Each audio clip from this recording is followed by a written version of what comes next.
নিজের অবস্থার পরিবর্তন করতে গিয়ে মানুষ আবাস গড়ে প্রবাসে। কখনো কখনো সে আবাস বিক্রি হয়ে যায় আবাসিক হোটেলে।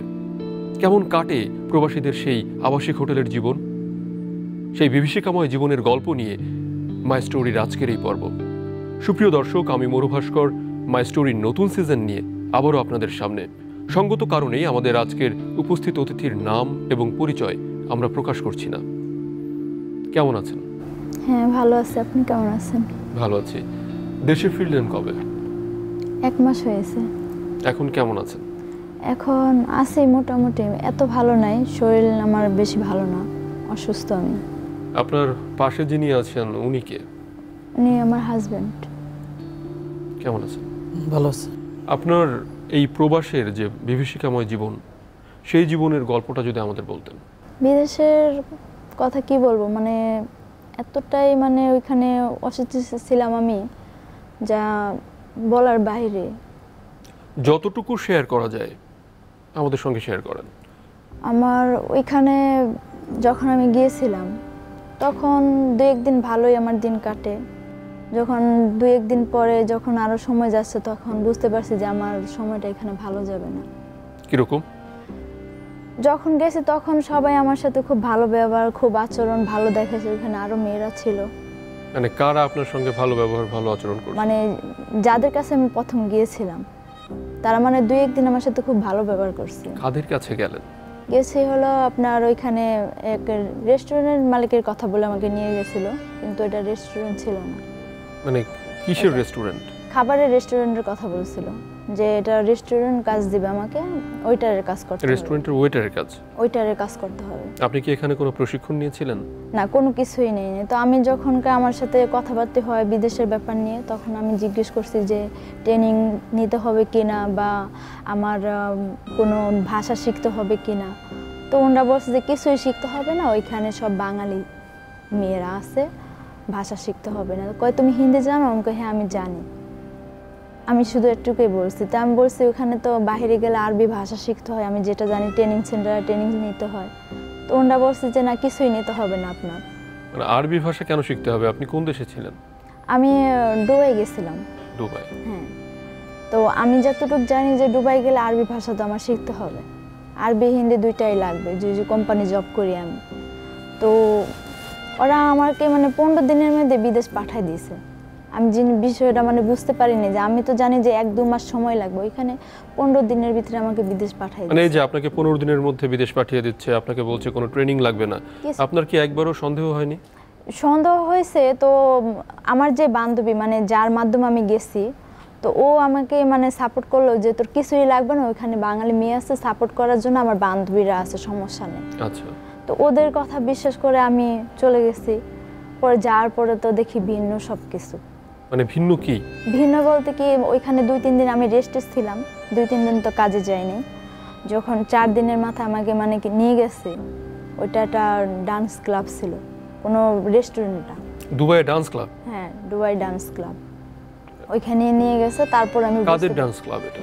এটা হলো যে মালিক নিয়ে গেছে, মালিকের কাছে। ওইটা হলো মনির আর চন্দন, 2 মালিকের নামে হয়েছে ওই ক্লাব। ক্লাবের নাম হলো আপনার কুইন প্লাস।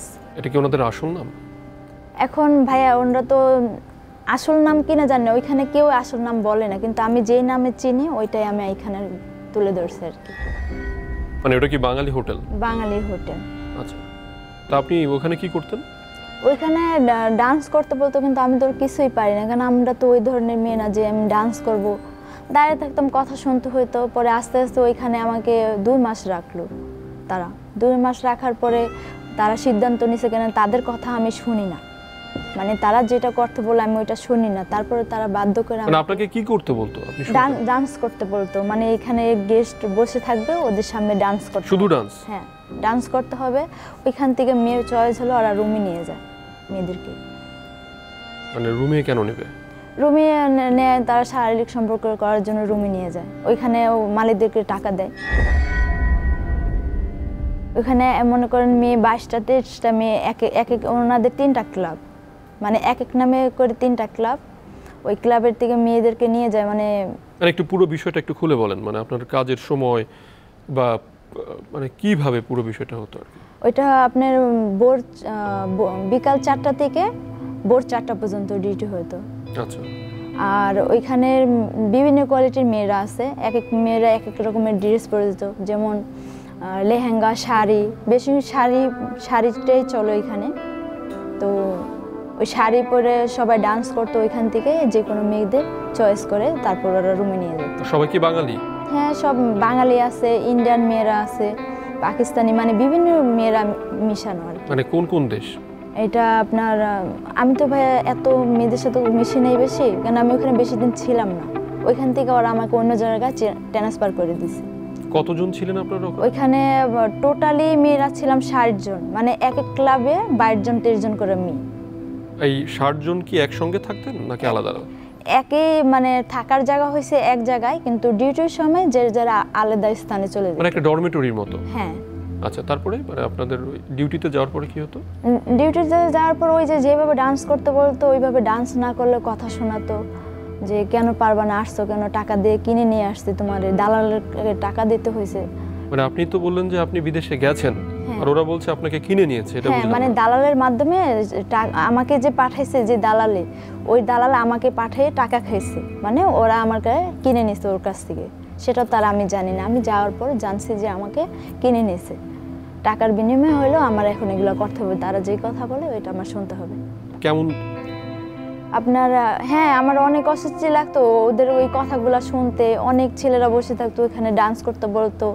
তারপরে আপনার না কথা শুনলে বাসায়, যখন আমরা ডিউটি শেষ করে বাসায় চলে যেতাম, অনেক মেয়েকে মারতো এই বিষয় নিয়ে, যে তোমাদের কিনে নিয়ে আসছি না টাকা দিয়ে, বাংলাদেশে তো টাকা দিয়ে কিনে নিয়ে আসছে, তাহলে আমাদের কথা কেন শুনবা না?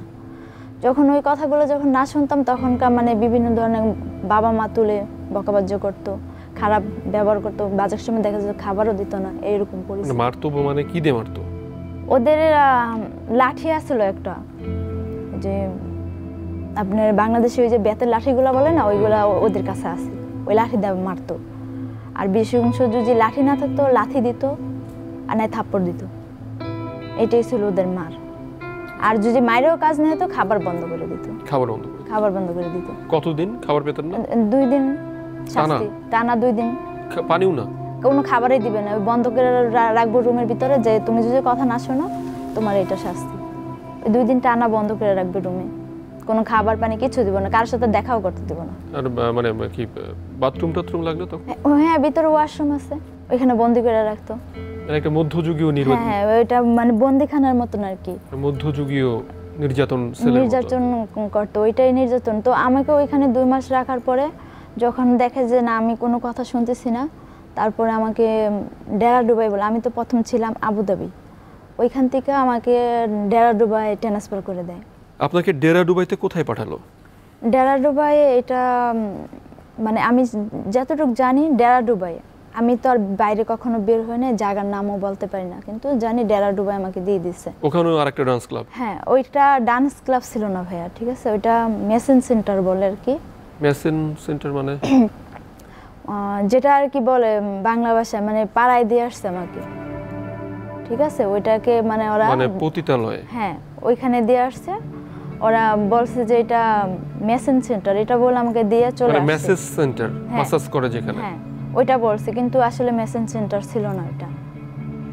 তো ওইখানে যাওয়ার পরে মানে যে লোকগুলোর কাছে প্রথম দিয়ে আসলো আমাকে রুমানের কাছে, মানে যে ছেলের কাছে দিয়ে আসলো রুমান। তো ওর কাছে দিয়ে আসার পরে ওর কাছে আমারে 1 সপ্তাহ রাখলো। ওইখান থেকে আমাকে আবার ট্রান্সফার করে দিল আরেকজনের কাছে। ট্রান্সফার কেন করলো? ট্রান্সফার করছে, ওদের কাছেও আমি কথা শুনি নাই, মানে আমি মাথা নষ্ট করি নাই, তার জন্য আমাকে আরেক জায়গায় দিয়ে দিছে, যে আমি টাকা তোমার জন্য বাংলাদেশের 3 লাখ টাকা দিয়ে তোমাকে কিনে নিয়ে আসছি আমি, তাহলে তুমি আমার কথা কেন শুনবা না? তো আমাকে হুমকি দিত যে তুমি যদি কথা না শোনো তোমাকে আমি আরেক জায়গায় বিক্রি করে দেবো। তা আমি ওই জিনিসগুলো, এই যে আপনাকে হুমকি দিচ্ছে, আপনার মানে সাথে কি কোনো মারপিট বা এরকম কিছু করছে না? না, আমাকে লাথি দিয়ে ফালাই দিয়েছিল, কিন্তু করে নাই, আর কোনো কথা বলে নাই। লাথি দিয়ে ফালাই দেওয়ার পর আমার এই পায়ে এখনো সমস্যা আছে, এই পায়ে আমি এখনো হাঁটতে গেলে আমার এই সমস্যা দেখা দেয়। তো আমাকে যখনকার লাথি দিয়ে ফালাই দিয়েছে, তো আমি এতটা গুরুত্ব দেয়নি। আমার সাথে যে মেয়েরা ছিল ওরা বলছে যে ওরা অনেক খারাপ লোক, আমরা অনেক দিন যাবৎ কিন্তু বন্দি হয়ে আছি, তুমি যদি কথা না শোনো তো তাহলে তোমাকে কিন্তু বিক্রি করে দিবে। আচ্ছা, মানে আমার ওইগুলো যে মনে করি ভাই আমার অনেক খারাপ লাগে, ঠিক আছে। আমি মানে নিজের বিশ্বাস করতে পারি না যে আমাকে ওরা বিক্রি করে দিবে। আমি যে মালিকের কাছে প্রথম ছিলাম, ওরা আমাকে যখন ওইখানে দিয়ে আসছে, আমার মালিককে বলছে যে তুমি এখানে থাকলে আমি এখান থেকে তোমার নিয়ে যাবো। তখন আমি ওদের কাছে যখন পৌঁছাই তখন শুনতে পারি যে ওরা আমাকে বিক্রি করে দিচ্ছে ওদের কাছে। যখন আমাকে বারবার বলতেছে, মেয়েরা সহ বলতেছে তোমাকে কিন্তু এবার যদি বিক্রি করে দেয় তুমি কখনো কিন্তু বাংলাদেশ যেতে পারবে না।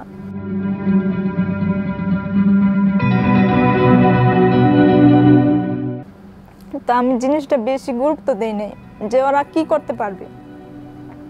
যখন ওই কথা যখন বলছে আমি মানে তাও নত হয়নি, ওদের কাছে নত হয়নি। যখন আমাকে অন্য মালিকের কাছে যখন কারবার ট্রান্সফার করে দেয়, ওই মালিকটা ছিল অনেক জঘন্য, অনেক খারাপ। আমাকে 3 দিন টানা 3 দিন আমাকে খাওয়ার কিচ্ছু দেয় নাই, রুমের মধ্যে বন্দি করে রাখছে।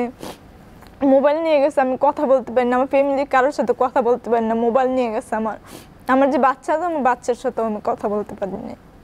টানা 3 দিন আমার এরকম বন্দি করে রাখছে। পর লাস্টে আমি চিন্তা করলাম আমি যদি ওদের কথা না শুনি তাহলে আমি কখন বাংলাদেশেও যেতে পারবো না, আমার বাচ্চারাও আমি দেখতে পারবো না। যখন ওই কথা আমি চিন্তা করলাম, পরে ওরা যা বলতো আমি বাধ্য হয়ে পরে আমি নিচে নেমে গেছে। আমার আর কোনো উপায় ছিল না, পরে ওদের কথা আমার শুনতে হয়েছে। যখন শুনলাম তারপরও শান্তি নেই, মানে কোনো শান্তি বলে কোনো কিছুই নেই ওইখানে।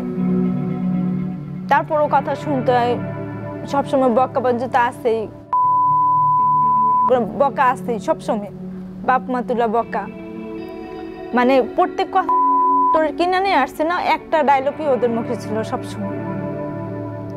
মানে ওইটাই মানে আমি মানিয়ে নিতে পারিনি। আমি যে ওইখানে ছিলাম, আমার কোনো টাকা পয়সা কিছুই দেয়নি।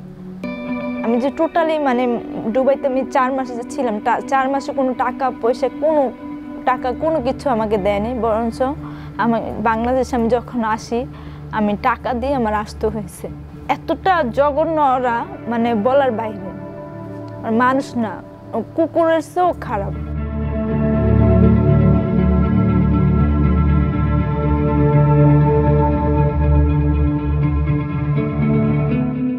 সবাই বাঙালি? হ্যাঁ, বাঙালি ছিল সবাই। বাংলাদেশ আমি জানি যে আমাদের বাঙালি দেশের মানুষের নাকি দয়া মায়া দেয়, কিন্তু আসলে না, ওদের কোনো দয়া মায়া থাকে না। ওরা কুকুরের চেয়েও খারাপ। মানুষের নাকি একটা মানুষত্ব থাকে, ওদের কোনো মানুষত্ব নেই। ওরা মানে মেয়েদেরকে নিলেই খাটায় কিভাবে পয়সা নিব ওইটা চিন্তা করে, কিন্তু এটা মেয়ের যে জীবন এটা চিন্তা করে না, ওরা ভাবে না একবারও। এতটা জঘন্য ওরা। ওদের কাছে কি আপনি কখনো কাকুতি মিনতি করেননি দেশে ফিরে আসার জন্য? হ্যাঁ, আমি কাকুতি মিনতি করছি। আমার মেয়েটা যখন অসুস্থ হয়ে যায় অনেক, আমি যাওয়ার পরে মানে কথাবার্তা বলতে পারিনি, মাঝখানে বন্ধ হয়ে গেছে, তখন আমার মেয়েটা অনেক অসুস্থ হয়ে যায়। তখন আমি বলছিলাম যে আমারে বাংলাদেশে পাঠাই দেন, আমার মেয়ে অনেক অসুস্থ, আর আমার হাজব্যান্ডও কিন্তু অসুস্থ, আমার কিন্তু বাংলাদেশ চলে যাবো, আমি থাকুম না। ওই কথা যখন বলছি তখন ওরা বুঝতে পারছে আমি যে ভাইগে যদি চলে যাই, বাইরে তো সবসময় তালাবন্দি থাকতোই, তারপরে ঘরে সিসি ক্যামেরা আছে, পালানোর কোনো মানে নেই। তারপরে কি করে লাস্টে আমাকে রুমের মধ্যে আটকায় থিত, যদি আমি পালায় চলে যাই বা কোনো সমস্যা হয়। মোবাইল নিয়ে যেত, রাইতে রাইতে মোবাইল নিয়ে যেত, কারোর সাথে যেন ফোনে কথা না বলতে পারি। আপনাকে যখন এখানে নিয়ে আসলো, ওখানে তো আপনার ডিউটি টাইম ছিল যে বললেন বিকেল থেকে পরদিন ভোর 4টায়। এখানে আপনার 24 ঘন্টায় ডিউটি। এখানে 24 ঘন্টায় ডিউটি। কিরকম ওই জায়গায় তো ভোর 4টা থেকে 4টা পর্যন্ত ডিউটি করতাম, মানে একটু রেস্ট ছিল, আর ওইখানে কোনো রেস্ট ছিল না। যখনই লোক আসতো তখনই ওদের সাথে কাজ করতে হতো, কোনো বাধা শুনতো না ওরা। মানে ওইখানে কোনো রেস্ট ছিল না, ঘুমানো যেত না, যখন ইচ্ছা তখনই। আমাদের বাংলাদেশ ছেলেদের কাছে অনেক আমি মানে হেল্প চাইছি বাংলাদেশে আসার জন্য, কিন্তু কেউ আমারে হেল্প করে নাই। ওখানে কি বাংলাদেশি ছেলেরা যেত? বাংলাদেশের ছেলেরা যেত, ইন্ডিয়ান যেত, পাকিস্তানি যেত, বিভিন্ন জায়গার লোক ওইখানে যেত। কিন্তু বাংলাদেশি লোকরা, আমি জানি যে বাংলাদেশের মানুষ অনেক ভালো হয়, কিন্তু আসলে না, এটা সম্পূর্ণ হয়েছে ভুল। আমার হেল্প করছে পাকিস্তানি একটা ছেলে আছে, ও আমারে হেল্প করছে। কিন্তু আমি যেটা মনে করি যে আমাদের বাংলাদেশের থেকে মানুষের থেকে বাইরের মানুষ অনেক ভালো, কিছু কিছু মানুষ, সব মানুষ না। কিছু কিছু মানুষ অনেক ভালো। দুবাইতে নরমালি যারা যায় বেশিরভাগই তো শ্রমিক শ্রেণী। হ্যাঁ, সেই শ্রমিক শ্রেণী আপনাদের ওখানে যেত? ওইখানে যাইতো, টাকা দিয়ে ওরা থাকতো, মেয়েদের সাথে খারাপ আচরণ করতো। খারাপ আচরণ মানে? খারাপ আচরণ, মারতো। ওইটাও যদি মালিকের কাছে যদি কমপ্লেন করতো যে আমাকে এই কাস্টমারটা আমাকে মারছে বা কিছু করছে, সেটাও উল্টা বিচার, কোনো ন্যায় বিচার তার কাছেও ছিল না। মানে আপনি কি কখনো এরকম নির্যাতনের শিকার হয়েছেন কিনা? আমি হয়েছি বলতে কি, একটা লোক আমার সাথে খুব বাজে করছিল, মানে আমাকে গলার মধ্যে টিভিটা ধরছিল। তো যখন টিভিটা ধরছে তখন আমি যখন মালিককে আমি চিৎকারটা যখন ডাক দিছি, তখন উনি আমাকে বলে যে কাস্টমারে যেটা বলে সেটা শোনে। আমাকে যে মারতেছে ওটা ওনার কোনো বিধা ছিল না, কেন ওনাকে টাকা দিচ্ছে, এরকম আমার সাথে আচরণ। ওটা বাঙালি ছিল যে লোকটা, মানে আমার সাথে খুবই করছে। কিন্তু আমাদের বাঙালির থেকে ইন্ডিয়ান লোক অনেক ভালো, ইন্ডিয়ান পাকিস্তানি, ওরা দয়া মায়াটা বোঝে, কিন্তু বাঙালিটা বুঝে না। আপনার এরকম কতজন কাস্টমার আসতো দিনে? আসতো 5টা 6টা, কোনো সময় দেখা যাচ্ছে 7টা 8টা এরকম করে, সকাল থেকে এই রাত পর্যন্ত। ঘুমানোর সময় পেতেন কতক্ষণ? 1 ঘন্টা 2 ঘন্টা ঘুমাইতাম আমরা রেগুলার? এর বেশি ঘুমাইতে পারতাম না আমরা। এর মধ্যে খাবার দাবার? হ্যাঁ, ঘুমের থেকেও যদি আপনি ঘুমায় থাকেন এর বেশি, তাহলে বকাবাজ্য, মারধর করতো, এটা কি তোমার বাপের হোটেল, যখন ওইগুলো বলতো। পরে লাস্টে পাকিস্তানের যে ছেলেটার কথা বলছি, ওই ছেলেটা যখন আসলো, ওই ছেলেটা অনেক ভালো। ওরে যখন বলছি, ও আমারে হেল্প করার চেষ্টা করছে, কিন্তু বাহিরের এমন একটা সিস্টেম, যার হেল্প মানে কেউ হেল্প করতে চায় না। যার সমস্যা সে নিজে যদি পুলিশের কাছে বলে তাহলে সে হেল্প করে। তো ও আমার অনেক চেষ্টা করছে হেল্প করার জন্য, কিন্তু ওইখানে সিসি ক্যামেরার কারণে কিছু করার পারেনি। কিন্তু আমি যখন আমার হাজব্যান্ডের নাম্বার দিছি, এর সাথে কন্ট্যাক্ট করে কিভাবে কি করতে হইব, ও যথেষ্ট পরিমাণে আমার হেল্প করছে। আজকে ওর কারণেই আমি বাংলাদেশে আইতে পারছি। আচ্ছা, আপনার হাজব্যান্ডের কাছে যাই, আপনি জেনে শুনে আপনার স্ত্রীকে এরকম একটা জাহান্নামে পাঠালেন কিভাবে? আমি তো জানতাম না। আমার পার্শ্ববর্তী এক মেয়ে, নাম হলো রূপা। মানে উনি বিদেশ গেল আপনি জানতেন না? না, আমি তো গাড়ি চালাই, মানে ওদের বিদেশে যাবে এমন একটা প্রলোভনে ওদের মানে শিখিয়ে দিচ্ছে, মানে টাকার লোভ দেখেছে, এটা তো আমি জানতাম না। ওই বুঝতে পারি না বিষয়টা। আমি একটু রেন্ট ছিলাম, মানে ক্ষতিগ্রস্ত ছিলাম, শ্বশুরের এরিয়াতে একটু আমি বাড়ি করছি, ওইখানে কিছু অনেক টাকা কিস্তিতে ছিলাম। ও চিন্তা করছে যদি আমি বিদেশে যাই, আমিও আমার শরীরে ডায়াবেটিস। তা আপনি গেলেন না কেন? আপনি আপনার স্ত্রীকে কেন পাঠালেন?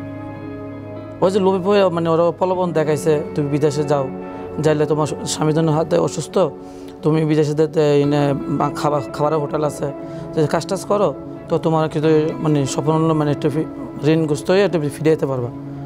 ঠিক আছে, এবার মানে ওরা মানে মাথা ব্রেনটারও ওয়াশ করছে। মানে আপনার স্ত্রীকে যাই বোঝাক, আপনি কেন থামালেন না? আমি তো জানি না ওরা কখন বিদেশে মানে পাসপোর্ট করছে, কখন কি করছে, আমি জানতাম না। আপনি কখন জানতে পারলেন? আমি জানতে পারি যে যাওয়ার এই 1 সপ্তাহ আগে জানতে পারছি। আপনি তখন আটকাতেন? আটকাইছে মানে পার্শ্ববর্তী একটা মেয়ে আছে, আমি রিমি বলছে ভাই আমিও যাব, আমি ওই ক্লাবে আমি একটা চাকরি করছি, খুব ভালো। আপনি কখন বুঝতে পারলেন যে আপনার স্ত্রী এভাবে মানে ফাঁদে আটকা পড়ছে? মানে প্রায় 1-1.5 মাস পর আমাকে ফোন দিল, আমি খুব মানে কষ্টতে আছি, আমাকে নির্যাতন করতেছে, আমাকে পাড়া বিক্রি করে দিচ্ছে। কে ফোন দিল আপনাকে? সে আমাকে ফোন দিল। কিভাবে ফোন দিল? আমাকে একটা ইন্ডিয়ানের ফোন দিল, এই আপনাকে বিতিকে আপনাকে মানে ওয়াইফ কি আমাকে, হ্যাঁ কতে আমাকে ওই এলাকার লোকেশন দিছে, ওই এলাকার ঠিকানা দিছে, রুম নাম্বার দিছে। আচ্ছা, আমাকে একটু ক্লিয়ার করে বলেন, হেল্প করেছে কি ইন্ডিয়ান নাকি পাকিস্তানি? দুজন হেল্প করেছে, ইন্ডিয়ান পাকিস্তান দুজন হলে, দুটা মহাসেন আর একটা জানে কি জাম না, মানে এটাই মানে 2 জন লোক? হ্যাঁ, 2 জন লোক আমাকে হেল্প করছে। আচ্ছা আচ্ছা। হেল্প করার পরে আমার পাসপোর্টটা করলাম, পাসপোর্ট করার পরে আমাকে যে বাংলাদেশের যে দালাল রোহান, ওই আমাকে ফোন দিয়ে বলো এত পাইতারা করে কোনো লাভ নাম করে টাকা দাও, তোমার বউ আনতে হলে আমাকে টাকা দিতে হইব। তখন আমি ওর সাথে কথাবার্তা বললাম। কেন আপনি আপনার বউকে যখন পাঠালেন তখন টাকা দিয়ে পাঠাননি? না, তারা তো টাকা পায় না, রূপার মাধ্যমে গেছে, রোহান আর রূপার মাধ্যমে গেছে। মানে কোনো টাকা লাগেনি? না, কোনো টাকা দেন। আচ্ছা আচ্ছা, আপনি যখন জানলেন যে আপনার স্ত্রী দেশের বাইরে এরকম একটা কঠিন সময়ের মধ্যে আছে, এরকম একটা কঠিন বিপদের মধ্যে, তখন আপনার মানসিক অবস্থা কেমন ছিল? তখন আমার মানসিক অবস্থা খুবই খারাপ ছিল। জানতেন যে আপনি আর ফেরত পাবেন? আমি জানতাম না, পরে আমি টাকার ব্যবস্থা করছি, আমি পাসপোর্ট করছি, পরে ওকে দেখালাম, দেখেন যদি আমরা না জানতো আমি তো বিদেশে আমো, যে এমনি কিডনিপের চলে আমি ব্যবস্থা করে আমো। ওরা কাছে তোলে আমার টাকা দাও, পরে আমি প্রায় 2 লাখ টাকার মতন আমি ওকে দিছি। 2 লাখ টাকা? 2 লাখ টাকা দিছি। টাকাটা দিলেন কাকে? টাকা দিচ্ছে রোয়ান্ডে, টাকা দিচ্ছে রোয়ান্ডে। ওই যে দুবাইতে যে ছিল? দুবাই টাকাটা দিচ্ছিল আপনার চিটাগাঙ্গে, আর বাংলাদেশে যে প্রথম পাঠাইছে ও টাকা দিয়েছিল ড্যামরা স্টাফ কোয়ার্টার, আপনার এই ড্যামরা ব্রিজের নিচে।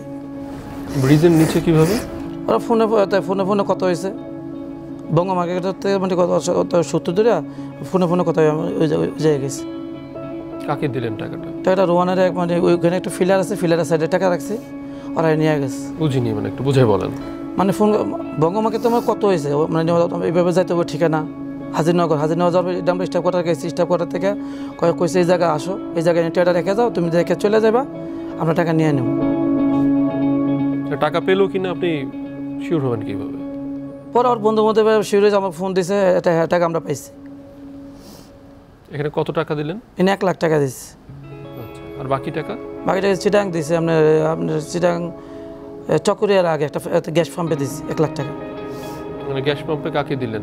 এটা আপনার বাথরুমের টয়লেটে যে খুপড়ি আছে না, খুপড়িতে রাখছি, ওরা নিয়ে গেছে। মানে জয়পুরের বউ যে দালালের মাধ্যমে ছিল, মানে ডেরা ডুবাই, জয়পুর রোমানের ভাবি আছে, বড় ভাবি। এর আমার কাছে ভিডিও আছে, ছবি আছে, ডকুমেন্ট আছে। আর মানে ওরা তো কি আমার ওয়াইফের সাথে কি কথা বলছে, আমার সাথে কি কথা বলছে, সব ডকুমেন্ট আমার কাছে আছে। মানে আপনার দুবাইতে কি ঘটনা ঘটেছে তার টোটাল ডকুমেন্টস আপনার কাছে আছে? আমার কাছে আছে। মানে ওই ভিডিও আছে? ভিডিও আমার কাছে আছে। দুবাইয়ের ওই হোটেলের ভেতরে বা? হ্যাঁ, সব ভিডিও আমার কাছে আছে। এরপরে ফেরত আসলো কিভাবে? এরপর ফিরে তোলে টাকা দিয়েছি, টাকা মাধ্যমে পরে মানে এখন যা করা তো মানে প্রায় আমার কাছে টোকেন আছে, আমার কাছে শব্দ, ওই যে সিসি ক্যামেরা আছে, ভয়েস ক্যামেরা আছে। একটা তো ভিডিও করা যায়, ওইখানে একটা ভয়েস ক্যামেরা আছে, যেখানে মেয়েরা থাকে ওইখানে মনে করেন এই কী কয় না কয়, কার সাথে কথা বলে, কী কোনো কাস্টমারের সাথে কোনো শেয়ার করো কিনা, ওই ভয়েস ক্যামেরা আছে। তখন ওরা যে মানে কাস্টমারগুলো তো ওগুলো শেয়ার করতো, তখন মনে করেন যে ইন্ডিয়ান ছেলেরা তো ওই আমাকে অনেক হেল্প করছে। যখন কাজ করতে হয়তো ও কাজ করতো না, ও আমাকে বলতো ভাই আমি কাজ করতে, ওর মায়া পয়রা আপনাকে ডকুমেন্টগুলো দিচ্ছে, আপনি একটা অ্যাকশন। মানে ওই ভিডিওটা কি ওই ছেলেটা করতো? না, ও আমার ওয়াইফের জন্য মানে ডিউটি সারার পরে যখন কাজ করার আগে যে কোনো মানে থাকতো, যেখানে 1-2টা মেয়ে যেটা ভালো কাজ করতো, ওর মোবাইল থাকতো না, ওরা মোবাইলের ভিডিও দিলে তখন ওরা মানে আউটসাইড দিয়া মানে ভাবতো আমার সাথে কথা বলতেছে, কিন্তু ওই কিন্তু মানে আমি ওর জন্য শিখিয়ে দিয়েছি, ওই আমার কথা বলতো। আমি এখান থেকে 2টা মোবাইল আসলো, একটা মোবাইলে কথা বলতো, আরেকটা মোবাইলে ভিডিও করতাম। ওভাবে আমি ডকুমেন্টগুলো আমি রাখছি। এই অবস্থায় মনে করেন দিলকার কাটতে পরে মনে করেন 4 মাস পরে তবে সে বাংলাদেশে ফিরে এসে আর কি। আপনার তো জীবনের ঝুঁকি ছিল। হ্যাঁ, জীবনে অনেক ঝুঁকি ছিল ভাইয়া। ওইখানে আমাদের সাথে একটা মেয়ে ছিল, মানে আমার এই বান্ধবী বলতে পারেন, অনেক ভালো, মানে ওর সাথে আমার রিলেশন। ওই মেয়েটা রিলেশন কি এই দেশ থেকে? না, ওইখানে যাওয়ার পরে মানে ওই মেয়েটা মানে ওর দুঃখের কথা আমারে বলতো, আমি ওর কথা বলতাম, মানে দুইজন খুব ভালো একটা বন্ধুত্ব হয়ে গেছে ওইখানে যাওয়ার পর। যখন এখানে গেছে, ওর 2 মাস যে ছিলাম ওর সাথে, ও গেছে আমার আগে, প্রায় 1-1.5 বছর হয়ে গেছে ও গেছে। তো বাংলাদেশে আসার জন্য অনেক চেষ্টা করছে, একবার মানে পলায়া যাওয়ার চেষ্টা করছিল। তার জন্য হাতে পুরা শরীরে মানে ওই যে সিগারেট খায় না, সিগারেটের ছেঁকা মানে হাতের এইগুলার ভিতরে, তারপরে পিঠে ওই যে রান্নার খুরসুম পরে কয় না যে দাগ দেয়, ওইগুলা দিয়ে মানে ছেঁকা দিছে যে পালায়া যাওয়ার শাস্তি। হ্যাঁ, খুন্তি পুইরা পিঠে, তারপর হাতের এইগুলা সিগারেটের মানে পুরা দাগ। আমি পরে জিজ্ঞেস করছি যে এইগুলা কিভাবে হয়েছে, পরে আমার বলছে ভুলেও কখনো পালানোর চেষ্টা করবি না। তখন বলছে কেন, যে পালায়া যাওয়ার চেষ্টা করলে এই যে আমার মতন দশা হইব। পরে আমার জামা খুলা দেখাইছে যে দেখ এইগুলা আমার দেহ শরীরে যে দাগগুলা দেওয়া, আমি যে পালাইয়া গেছিলাম আমার ধইরা ফেলছে, পরে আইন আমার এই শাস্তিগুলা দিচ্ছে। আচ্ছা, তারপর এইটা যা করার পরে তারপরে ওর 2 মাস পরে মানে বাবু পেটে ওর, তখনও মানে ওরে বাংলাদেশ পাঠায়নি, যে বাংলাদেশে আসার জন্য যে কাকুতি মিনতি করছে পাঠায়নি। যখন গর্ভবতীর মানে ডেলিভারির সময় হয়ে গেছে, তখন আমি ওইখানে উপস্থিত ছিলাম, ওইটা রোজার মধ্যে। 8 মাসের বাবু ওইখানে মানে মহিলা ডাক্তার আইনা বাসায়, নার্স মহিলা আসছে, আইসা বাসায় মানে বাচ্চা ডেলিভারি করাইছে। যে ওর যে জীবনের যে একটা ঝুঁকি, মানে এতটা ঝুঁকি নিয়ে যে এরা এই কাজটা করছে, ছেলে বাবু ছিল, এটা যে বাবুটা হয়েছে ওটা ছেলে ছিল। আজকে যদি ওরে বাংলাদেশ পাঠিয়ে দিত তাহলে বাচ্চাও বাঁচতো, ও কিন্তু বাঁচতো। মানে সে কি বাঁচেনি? না বাচ্চার মতন, কেন ওর তাই 8 মাসের বাচ্চারা যে হয়েছে এটা তো ওষুধের মাধ্যমে নষ্ট করছে, তাহলে এটা বাঁচাতে না বাঁচার মতন না। ও তো ওইটা দাঁড়াইতে পারে না, বসতে পারে না, মানে ওর শরীরে কোনো বোধ নাই, এরকম অবস্থা হয়ে গেছে। আমি ছিলাম যখন বাচ্চারা ডেলিভারি করছে, তখন আমাকে বাসায় নিয়ে গেছিলো, মানে পার্সোনালি মেয়েরা যখন অসুস্থ হয় তখন ওদের একটা পার্সোনালি রুম থাকে, ওই রুমে নিয়ে যায়। তখন ওই রুমে নিয়ে গেছিলো, তখন আমাকে নিয়ে গেছিলো রুমে। তখন ওই ডাক্তার আসলো, বাচ্চা ডেলিভারি করালো, ওই খেজমত করার জন্য আর কি আমাকে নিয়ে গেছিলো একদিন। তো ওই একদিন ছিলাম, তারপরের দিন আবার আমাকে ওই কাজের ওইখানে দিয়ে গেছে। তারপরে ও যে এত অসুস্থ, যখন পায়ে ধরে পর্যন্ত ওই যে মালিক দালাল ওর পায়ে ধরে পর্যন্ত কান্না করতেছে যে ভাই আমাকে বাংলাদেশ পাঠাই দেন, আমি মনে হয় আর বাঁচুম না, আমার অবস্থা খুব খারাপ, আমার মার শেষ দেখার জন্য আমি দেখতে পারি, আমার পাঠাই দেন। তাও পাঠায় নাই। তার 2 দিন পরেই ভাই আমার বাংলাদেশে আসার, মানে আমার হাজবেন্ড টাকা পয়সা মানে ওই দিক দিয়ে সব কিছু রেডি করছে। ওই মেয়েটার সমস্যার কারণে আমি আমার হাজবেন্ডের সাথে 2 দিন যাবত কথা বলতে পারিনি। তো ওই দালালের সাথে কথাবার্তা বলে টাকা পয়সা যে দিছে, তার 2 দিন পরে শুনি যে আমারে বাংলাদেশে এরা পাঠিয়ে দিবে, ওই মেয়েটার ওই ঘটনার পরে।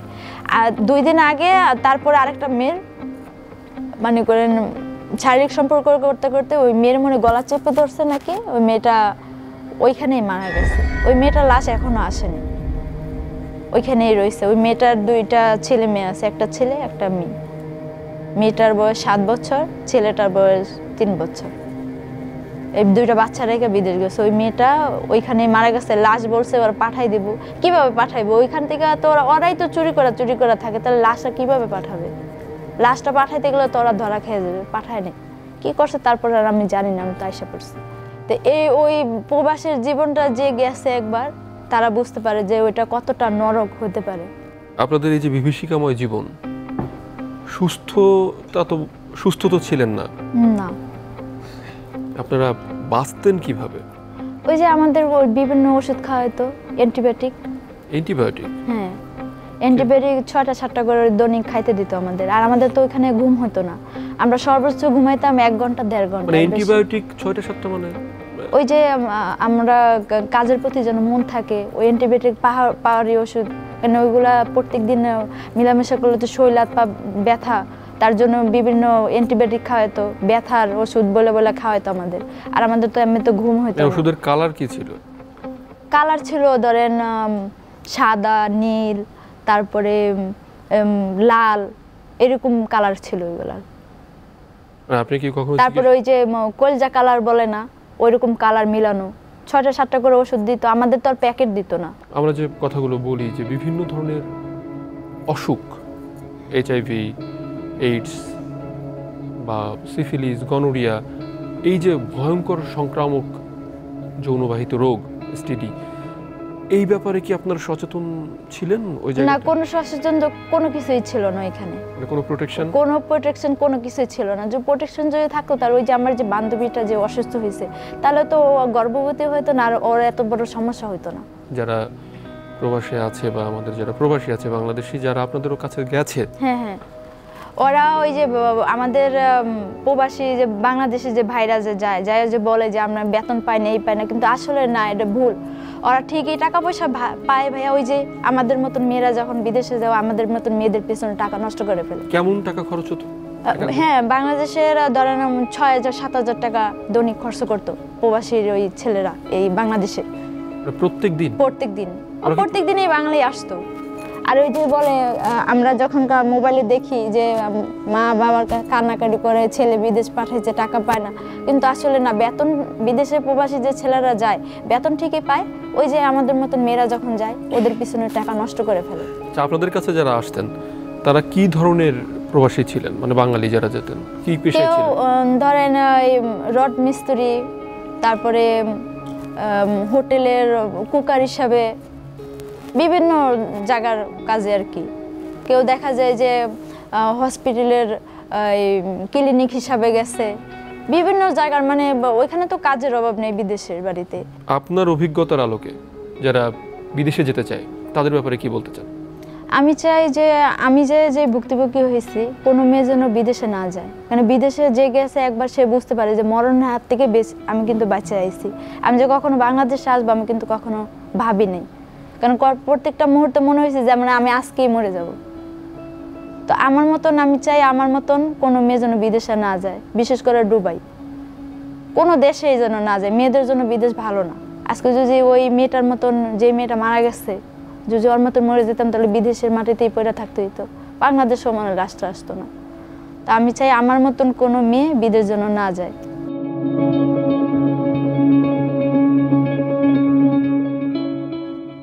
সুপ্রিয় দর্শক, অভিবাসন হোক নিরাপদ। আপনি বিদেশ যাওয়ার আগে অবশ্যই জেনে নিন আপনি কোথায় যাচ্ছেন, কী কাজে যাচ্ছেন, কেন যাচ্ছেন এবং আপনার উপযুক্ত প্রশিক্ষণ আছে কিনা। ভালো থাকবেন, সুস্থ থাকবেন। আবারও নতুন কোনো পর্ব নিয়ে দেখা হবে আপনাদের সাথে।